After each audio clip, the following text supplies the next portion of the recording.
November is an important month for all of us, right? This month is going to determine where we go as a society or where we don't go. So the next question I want to ask is, how can voting in November shift the change we want to see? And I want to start with my soul sister.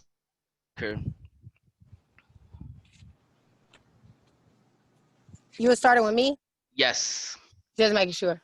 How important is voting in November is the question, right? It's super important that Yes. people get out. Say it again then. No, I was gonna say how can voting in November shift the change we want to see? So I think that when people are like, social media has really brought a lot of topics that have been in the community as being discussed in politics for a long time. I think if we really want to see changes, you should think that yes, this is a presidential election year, but more so, it's also a lot of elections in your local races that are happening this year. A lot of, I know for Oakland, we have some city council races that are coming up and things like that. So if policing is one of them issues that you want to see a change in the narrative, then this is the time that you need to get your vote together and be doing the research on opponents. I think another thing people should learn how to do is think for yourself. You shouldn't be asking people on Facebook who they're voting for and have that dialogue on Facebook. You should do the research because only you know the values that are important to you. Like, you should never trust Facebook because there's no reliable information on there. That's equivalent to getting information from somebody screaming on a corner. So be more considerate and think strategic about. In Oakland, you guys have ranked choice voting, so you don't even have to vote for one person. You can literally pick everybody that you feel is in line to get in the work done for what you want to see happen in your community. Also getting ready for, in 2 years, we also have a mayoral race. So who do you want that council to look like as they induct the next mayor of Oakland? And what do you guys want the next vision of Oakland to look like? Like, did you like the last management we had? Did you not like it? Like, how do you want to see things different? So I think people really doing the work of what do I want to see and what's important to me and my family and things that they want to see in their community is going to be so critical for them to understand and not just go with the gang mentality of, well, my cousin said we should vote for this person. Like, don't do that. Be strategic because you can't change it once you got whoever in management. That's how this country goes. Okay. Thank you, Maya. Thank you. And I had a follow up question, but first, Chef Sarah Germany wants to go. So Maya, when I first met you, you were running for city council. So as a young person, like what made you decide that it wasn't right? Let me get out here and make my own path. I knew your voice and I wasn't tripping. I'm like, I know Sarah from somewhere. That voice is way too familiar. Excuse me, as I was like sitting here, like, where do I know this lady? uh, so no, what made me run for office was basically seeing that East Oakland just wasn't to the par or the standard that I feel like it should be. And more so people from the community like myself who grew up there, because I grew up in the East my area, it wasn't a lot of opportunities for us. And even the ones who are now working professionals like myself, I went to SF State, got my degree. I work for a nonprofit that works directly with the kids of Oakland, San Francisco, Richmond. I can't afford to stay here. That's ridiculous. Even doing everything right, as we say, for me not to be able to provide and build a new generation for my son and instead be paying $2,500 for a house in an area where I'm still dealing with the violence of East Oakland is insane to me. And I feel like it's a setup for us to not think about. I started thinking about what am I really showing my son as to what's to look forward to with me working these 3-4 jobs at a time, that this is normal. And the more I'm getting older, I just feel like that's not normal. And we shouldn't conduce ourselves to thinking that we got to work to be able to stay in our home. That's crazy to me. And so that was one thing that made me change. And also just seeing how the way policing is going in my neighborhood, I feel like that OPD doesn't do a good job of doing community outreach to people that look like myself. And I think that instead they paint a broad brush as to, oh, well, they don't like us and it's always going to be this hostility. And it's kind of been hard for me as somebody that likes to stand in the middle and try to be that in between and try to be that voice in between to really still remain in between when it's like, there is no in between to you're killing us. There's no middle ground to that. So how do we make sure that we set up the rules to protect us so that I don't have to keep saying, stop killing me. There's a rule, there's a policy, and when you break that policy, you go to jail, just like me. It's clear. So that's been my biggest fight is what I have a black son. What do I want him to inherit? And I'm really afraid of that. And I'm not afraid to say that. I don't think we should keep saying that in hushed tones, like, oh, don't say that. You don't want that to be true. But I think we should say that. I think we should say, I'm 29 and I have a 7-year-old and I'm really scared about his first interaction with OPD. Really scared. And y'all know who I am, but will they? So, yeah. Woo. Powerful. That was a good point. We can be on hush hush status talking about this because the more we're on hush hush status, the more lives that get lost. The more we lose out as a people, and we don't and so I agree wholeheartedly. Thank you, Maya. And Chef, that was the question I was gonna ask, but thank you for chiming in and asking that. So I'm gonna move on to Brother Ra. I would have to agree. It's about that civic engagement. A lot of times we focus on the president, Biden and Trump, and we forget that there's other parts that we voting for. So just like Maya was saying, there's council member, there's your school board. These are offices that have direct impact on our communities. But some of that apathy comes when we look at the executive branch and we just see we got this old white guy and then we got a racist old white guy to choose from. I'm not gonna jump into this. You know what I'm saying? I'm out. You know what I'm saying? That's not me. Obama era is over. You know what I'm saying? Wakanda for life. But we forget, you know what I'm saying? It's the district, all these little offices, and that's what's been happening. So just in the last couple of weeks, we're focusing on, these two old white guys. And meanwhile, Mitch McConnell is appointing 8 federal judges who have something like a lifetime, serve. So it don't even matter who's at the top. These are the cats who just get the bills and sign, check, put their big name on it with a Sharpie. But it's the people who are making the laws that we need to vote out of there, that we have to put our agenda, make sure that our agenda and our policies are being heard. It's not these dudes at the top. It's not the dudes at the top. So the vote matters because we vote for people who are gonna have our agenda in mind. Those small local offices are big. So I want to add, appointments, all that, that's big. I wanted to chime in and ask you, Rob, how do we get people motivated to focus on, local government, city council? How do we get young people to focus on just not the 2 white guys who are running for president, one of the guys who's already the president? How do we get people to get involved with local government in terms of getting them involved? I really don't have an answer for that, but what I've seen is that folks are stepping up, the young folks are stepping up. Either it's through an Instagram post, it's through a TikTok, it's whatever app, saying is cool. I want to give a shout out. I'm actually going to put it in the chat box right now, this YouTube video. But there's a cat that I seen on my Instagram feed. His name is Yellow Pain. He has a video, I think says my vote doesn't matter. But brother breaks it down, this whole thing about, the executive branch, the judicial branch, he lays it down in a language and a style that, as someone who's 43 years old, I sort of feel like I'm a little, they call me sir, you know what I'm saying, when I start talking to the youth nowadays, you know what I'm saying? I got the grades, so I don't have that same kind of rapport that I used to when I was a little bit younger to get in their heads. But these are cats who are actually standing up and doing it in a style, in a format that is digestible.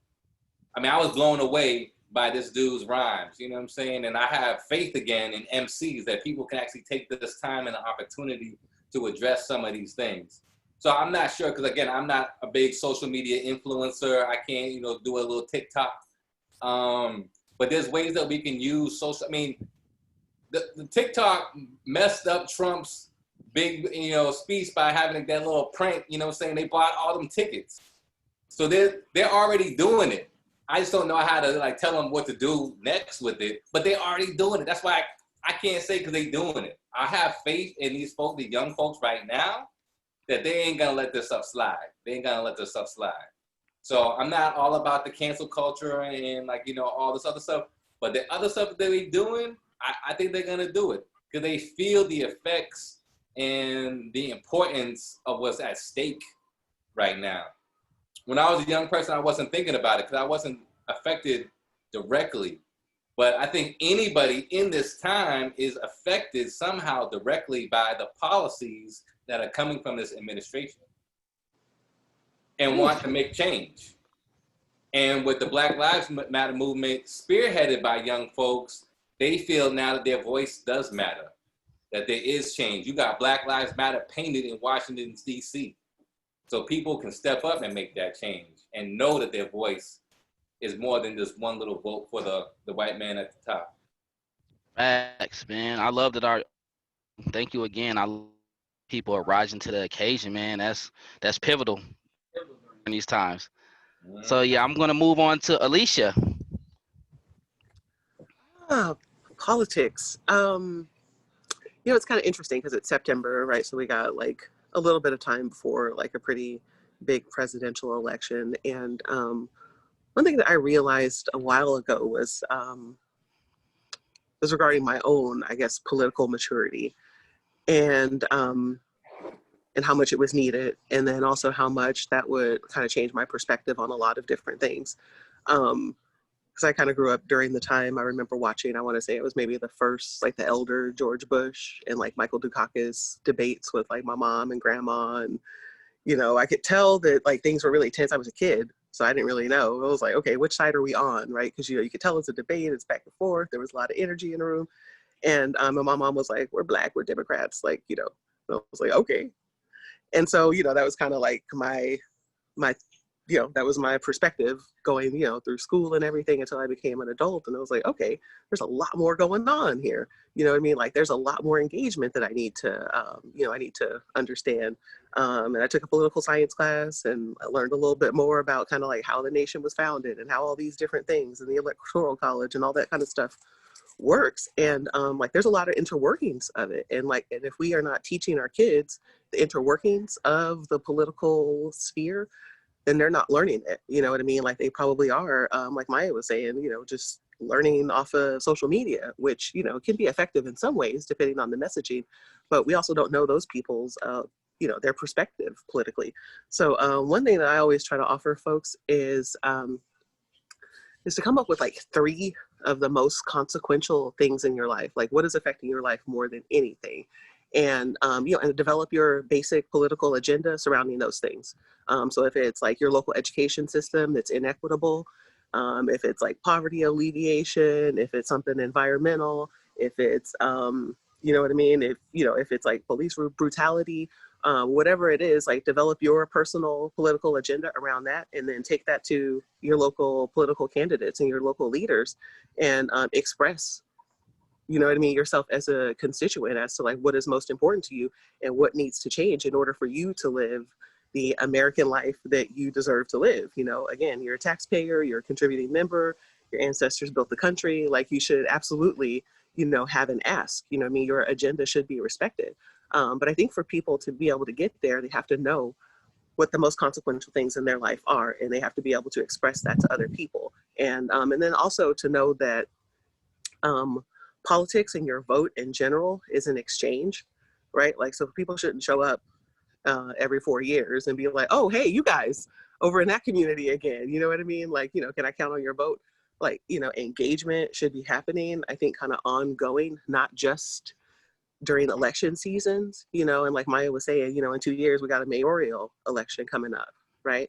And so we need to be thinking about that already right now, you know what I mean? Not like a couple months before the election happens, you know what I mean? It's like, okay, who are the potential candidates, right? Who's potentially going to be in the sphere, in the arena? How can we be affecting them or influencing them? And, you know what I mean? Coming to them with our agenda now versus, you know what I mean, a lot later on in the in the process. And so that requires like some political maturity, you know, definitely, you know, I would say myself, but, you know, I think on the part of the community as well, and letting them know how they can be more strategic about about their politics, you know what I mean? So that they can be able to apply pressure in the right places at the right time to be able to get the things done that they need to have done in their communities. Right. Thank you, Alicia. I love what you said about politicians always to the communities every 4 years. I've always said they need to be there way before to communicate with everyone who lives in these communities that are impacted by violence, police brutality. And when they show up and do these photo ops, before they get voted in, they act like we don't know. And I think we got to do a better job of challenging them when they come in and just say, hey, where were you at 3 years ago, 2 years ago? We need to continue to challenge them, and that should be a standard that we should hold, is that when you want to when you want to be voted, when you want to get our here all the time, you can't just show up during voting time. So thank you for that, Alicia. Yep. We're going to move on to Matthew.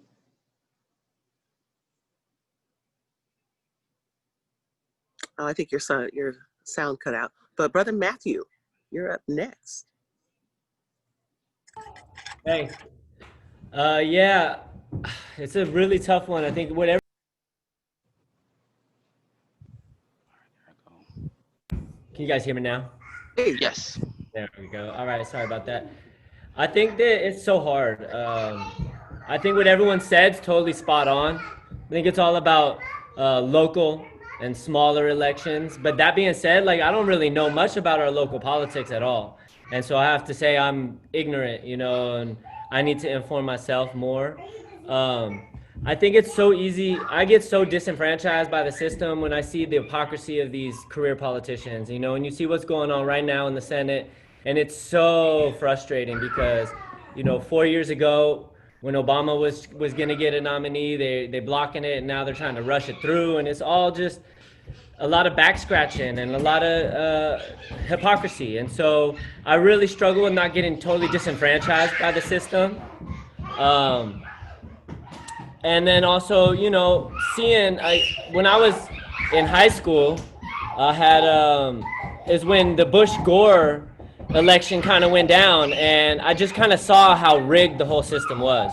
Fox News called it, everyone else fell in line, nobody really questioned it, Gore just fell down, rolled over, and that was it, and we have Bush for 8 years again, and I feel like, what's to stop the system from doing the same thing to Trump this time around? But again, I think that our power lies in what we do here in Oakland, in California, Alameda County, as a kind of bastion of resistance. And you see, Trump didn't really want to come out to California, even though it was burning for 2.5 weeks. And they know that it's different out here. I feel like in California, we have resources and power in those resources. And if we can get our elected officials here in California to advocate for us and our ideals and our ideologies, that's what it's about. But I get really inspired when I see the new Congress people like AOC and Rashida Tlaib and all these young folks coming in and just kind of turning it over. And that's really the change I think we need. And if we can engage our young folks and inspire them, it makes me think about when I was a senior in high school, second semester, which I guess traditionally is supposed to kind of be checked out of high school by then. I had a civics teacher who was the best teacher I had in all 12 years, and who taught us all about the American political system. And again, we don't know how this system functions. We think that you get to vote for the president, and then that's what it is, and you get a congressperson, but it's so much more, like Alicia was saying, it's so complex. So I think we need to really comprehend this system and teach our young folks how to navigate it and manipulate it for the agendas that we are trying to, advocate for. We know that the young Republicans are really organized, and they're putting a lot of money into those communities. And I think that's the challenge, is how do we get our young folks, how do we get them those same resources, and how do we, motivate communities in that way? So that's where I see conversations like this being really powerful, and that's the work for sure. Ooh, thank you, Matt. Thank you, Matthew. Chef Sarah, take us home.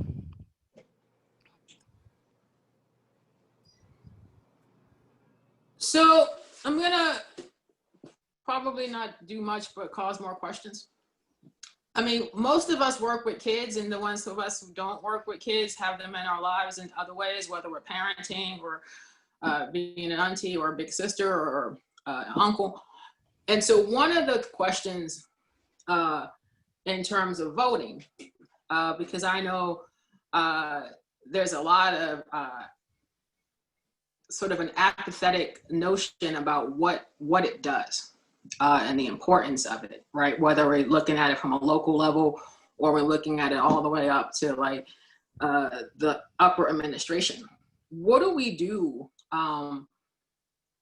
kind of as elders, because we getting up there, y'all, in our community when we're working with young people, not necessarily just talking about the importance of voting, but the importance of voting as one part of their voice, right? Because I think one of the things that happens when you're a part of a disenfranchised community is that you forget that you have a voice and that that voice has tentacles. And that if we are able to link those tentacles, what we create is a force.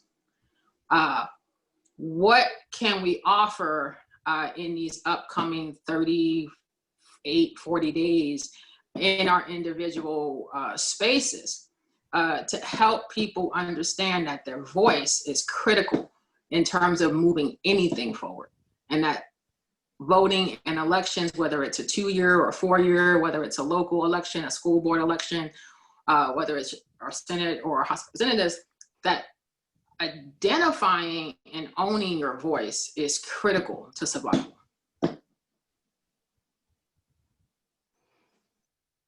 Okay, I'm gonna start with Maya Whitaker.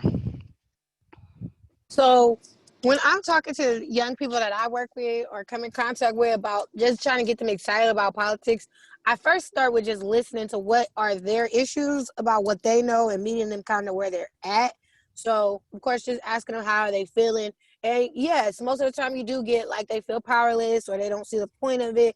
And I think it's not more so convincing them, but making them feel re-empowered about the importance of somebody had to fight for that vote and fight for you to even have a chance. And in this democracy where you live, you have to vote to participate. There's no other way around it. So if you don't vote, then you can't be mad at the outcome that comes with it. It's very simple. Either you like the management we got now and you want to get him out, it's time to vote him out, or you don't, and we keep going on. I mean, I just try to be honest with them about, like in debate, you're not going to win every round. We knew that coming into this. Somebody had to lose the election. But what did you do in your part to try to make sure your voice was counted into what you wanted to see done, into what you felt was important? That's why I said, going back to, everybody doesn't agree about the same things as being important: the economy, the pandemic, schools. Everybody has their different strengths. So what are you doing to research to make sure that your voice gets heard, so your vote gets counted toward what you want to see done? And I don't think that it's cool for people to just sit on Facebook and complain and nag about the situation when you literally live in a country that has a government that wants to engage you so you can vote and get what you want to see done. And again, it's not a magic wand. Nobody told you that. You still got to do work. When has this country ever voted and things have went easily? They freed the slaves and we was never really free. So, I mean, how do you think just because it's 2020 things have changed? You still got America.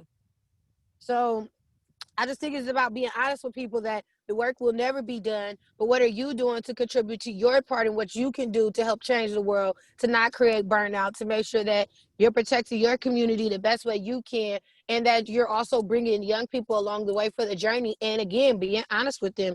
It's going to be hard. It's going to be research. Sometimes we're going to lose, but we always going to just be ready for it because that's what it takes. Ooh, thank you. Thank you, Maya.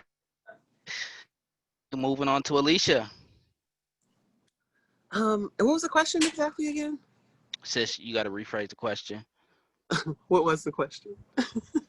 Just sort of in the wake of everything feeling like it's falling apart, how do we help young people understand that their voice is critical? Yes. I think a lot like Maya said, is just engaging with them and finding out what's what's most important to them, maybe what's bothering them, what's making them feel more empowered. But also, I guess, like, similar to what I would ask adults, which is like, what's most consequential to your life right now? Like, what's affecting you more than anything right now? And likely what's affecting your family the most too. So, like, for some people, that might be immigration, or, that might be like some other thing. Like, different people have different things that are like super consequential to them and their communities. And, and kind of maybe, like, I'm thinking about, like, something that's like on kids level, to where, they could express their own asks, right? Like, something that's kind of like creative or imaginative, like with kids, so that, in your perfect world, you know what I mean? What would you do about these situations? And like really elicit from them what those solutions might look like. And kids are like super creative. So sometimes you'd be really surprised at the kind of solutions that they come up with. You know what I mean? And then, we as like, older people, might be able to actually go out and kind of stump on their behalf and lobby politicians on their behalf, right? Like, the future said this, you know what I mean? These are the things that, like, that the future wants. But I listened to a politician. She was from another country, but she talked about like some of these kinds of things that like her family would do around the dinner table, in regards to like eliciting questions from the kids about kind of like, the democracy within their own home, like, who's going to do these chores and at what, on what day, and like, and all these kinds of things. And so, so those might be good ways of engaging with kids, you know what I mean? So that they actually feel like they can be part of the change and part of the solution. But definitely understanding what the most consequential topics are for you. So, because one thing that I notice about politics is like they will bring to you their agenda, which is why I always say that like politics is an exchange. It's not a gift, right? You don't just give your vote away and wait until 2-4 years when these people come around again. You know what I mean? With like all of their glitz and glamour, like, hey, can I get your vote again? Right? It's an exchange. You give them your vote, and then they're supposed to give you something back in exchange, not just as a figurehead, you know what I mean, or as your representative. If they're going to represent you, they need to be doing what you as a constituent actually need. And if not, then you need to be able to hold them accountable. And so that's probably something that we're going to have to work on as a community ourselves. Someone mentioned like, young Republicans and how well funded they are and how well organized they are and things like that. And that's something that, is like, maybe Democrats and independents or however people identify, like young people in those groups need to be well funded and organized as well, so that they can be able to hold politicians accountable. I think that's something that's kind of missing right now, is like people do shady stuff, or they do something that's not to the benefit of their constituents who, they say that they support and they represent. And like those constituents don't have any resources to be able to hold them accountable. So I think that's like, something else to work on. But I think there's creative ways to like engage with kids and make them feel empowered.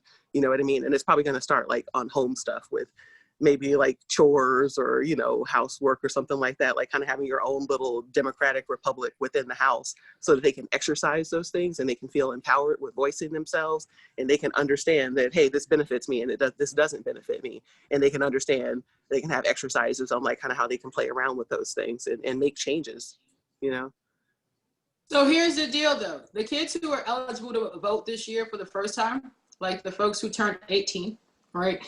These kids were born in the wake of 9/11, right? With the whole notion of a terrorist attack and these sort of things. They've lived through the worst climate changes that we've seen in the history of our times. And now most of them didn't get a graduation. They didn't get to go to college in any of those traditional ways. And what I hear a lot of, particularly from the East Oakland kids, is like, what the fuck? Like, why does anything matter, right? How do you, particularly with Black and brown kids, in the wake of continuing to see themselves shot and suffocated, and then all of the things that are happening in the world, help them understand that what isn't okay is apathy. Anybody can take it, or Yeah. want me to start? I was gonna say, I think that one thing that what's always struck to me when I felt like what's the point of this and what's worked, what I've seen when talking to students is I'm just very frank with them about like no matter how you came to this country, somebody in your family struggled in the promise that you was gonna be able to sit here today and be comfortable. So I know for my family came from Mississippi. I've been to Mississippi. I've seen the plantation my family grew up on, and but like I am the first generation born in Oakland, California, from them migrating from the 60s and 70s. So understanding that of like, look, so your never in your family's history has this journey ever been a smooth one in this country. And somebody fought for you to have a chance to at least even participate because they knew at first with them even not participating, they were still screwed. And they still fought for you to at least get that. So for you to feel a way about, well, I'm just not going to engage, I don't feel it. Like I said, start locally in races that are important and you'll see your outcome more than saying, well, I was going for Bernie and Bernie didn't get it. You don't live in all the states to flip people for Bernie. Accept that. Like, you're just not going to be able to do that. But what you can do is talk to the people in the 60s and the 70s and get them excited about a mayor is about to come. Or did you know you got a new city council race coming up? District 7, which is deep East Oakland, got a race happening right now. Right now. So if you don't like the way deep East Oakland looks, right now is your time to choose management. You don't like the way Castlemont kids are getting the raw end of the stick? Right now is how you change management. And you don't have to feel disenfranchised. You can literally become engaged and see the difference. I guarantee if somebody told all these little graduates that are hanging around and ain't got nothing to do this summer that, hey, you know, if you could get this person voted in, you could probably get some more stuff happening in your community. I guarantee they'll vote because that's how we got them to vote. Did you even know that this person is in charge of this part of your government? No. Okay, well, did you know you get to dictate whether they get to keep their job or not? No. Well, the same way you can cuss at the girl at McDonald's who got your order wrong, why can't you get the politician together the way he needs to and vote them out? Ours. That's the same logic. Mm-hmm. Same thing. You know, you voted for them, you hired them. So that's what I try to make them understand of like, I ain't here to persuade you. It's up to you, but just know you're the manager and you telling me you don't like management, but you won't fire the boy. You won't fire the girl. So who fault is that? So Real spill. Matthew, what you got for us? Yeah, I love it. I love the analogy of the McDonald's worker or like leaving a review, you know, like you got a product that you're unhappy with, right? Like we're engaged like that, but why aren't we engaged civically? I love that. That's a beautiful analogy. I think one of the saddest things that I've been hearing lately is my wife, she teaches at Skyline High School. And so she teaches this class and she really tries go to get her Titans. Sorry, I'm a Titan. Yeah, you know. So she tries to get her students to really participate, right? That's one of the big things. Like her push is youth voice. That's like what she's all about. And so she talks to them and she asks them, you know, like, what's it like in your other classes? And there's no space for them to speak or engage. They just get talked to all day. And it's day in, day out, just getting talked to on the screen. So I think, you know, we need to listen to and hear our young folks. You know, we really need to make space for them in that way. And so that's kind of what we really focus on in our program. I mean, we do youth programming. So we really try to create space for young folks to voice, to create the confidence and the skills to, like, you know, use the power of their voice, but then ultimately to influence like the direction that we're taking program and what we're trying to do. And that's kind of like you know, like Elisa's saying, like a micro practice of like what a civic engagement would be. And then this concept of like a critical eye of what's going on in my community and what do I want to change. And so that's a skill that we really try to work with them on. And I think that when our young folks do, you know, use their voice and they feel that power, I think it feels good. And I think that they continue to try to exercise that power. And that's the hope, you know. I think that it is so easy to get disheartened.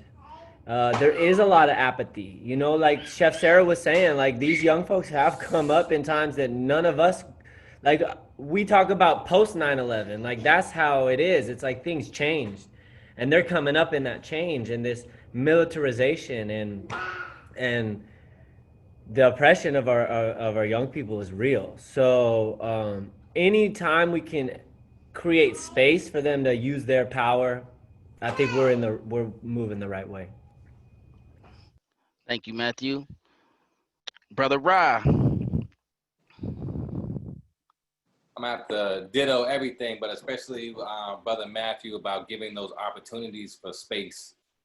Currently, like the age population that I work with is 0 through 5, so some of that dialogue doesn't happen. We talking about shapes and colors most of the time, but like some of my best experiences was working in after school as an enrichment teacher, as an after school director, and also doing restorative justice. And that's where those spaces were created. There's not a lot of those opportunities during the daytime to have, these opportunities to really talk about really deep issues. But one of the things that I loved was that we would have casual, organic conversations while making clay, and there was a day in my Jewish community center. I was teaching a class called Clay Creations. And one of the students in the middle of class was like, "Hey, Mr. Rod, didn't you say that the penny is racist?" And I was like, I don't remember saying it, but I might have said something similar. And the community for the most part was like middle class, upper middle class folks coming in. It was around pickup time, so the moms was coming into space. They hear, the penny's racist. I'm like, ugh. Well, I was like, let's take a look at it. I got some pennies some coins in my pocket.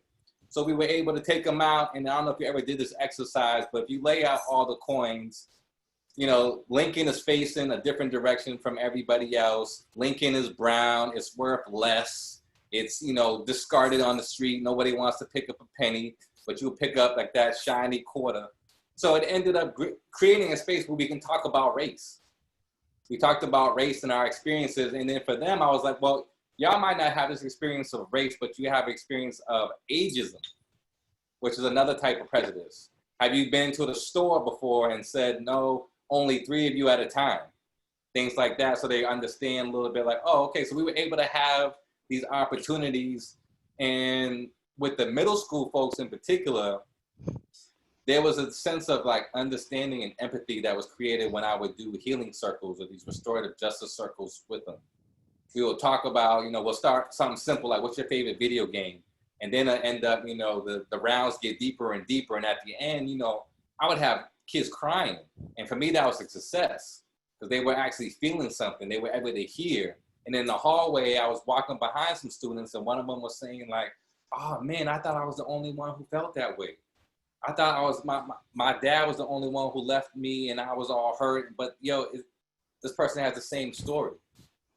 So something about like, our voice does have importance. And I always tie in the example of the census, like 10 million kids didn't get counted in the last census because people had that apathy or they thought it wasn't a big deal.